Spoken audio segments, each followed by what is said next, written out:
మనం పనిచేసిన పద్ధతి ఏంటంటే ప్రతిదాన్ని ఒక టాస్క్ లాగా తెలంగాణ ఉద్యమాన్ని తెలంగాణ రాష్ట్రం సాధించడాన్ని ఎట్లయితే భావించుకున్నామో ఇప్పుడు కరెంట్ ఉన్నది నాకన్నా ముందు చాలామంది ముఖ్యమంత్రులు పనిచేసిండ్రు నాకన్నా ఎత్తునోళ్ళు నాకన్నా దొడుగునోళ్ళు ఎంతోమంది ముఖ్యమంత్రులు అయినరు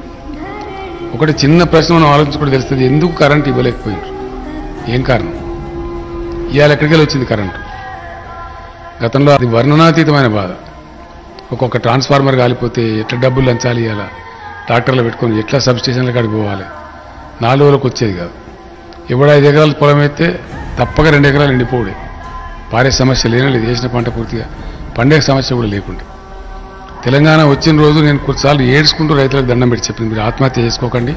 ఒక 2-3 ఏళ్ళు బతికుండండి నేను మిమ్మల్ని కాపాడుకుంటా అని చెప్పి కూడా చేతులెత్తి దండం పెట్టి చెప్పాను ఒక పాలసీగా ఇప్పుడు కొంతమంది తెలిసి తెలియక తెలివిలేక ఏదేదో మాట్లాడుతుంటారు అవి పట్టించుకోండి నేను కారణం ఏంటంటే తెలంగాణ కలబడి కొట్లాడి తెచ్చుకున్నాం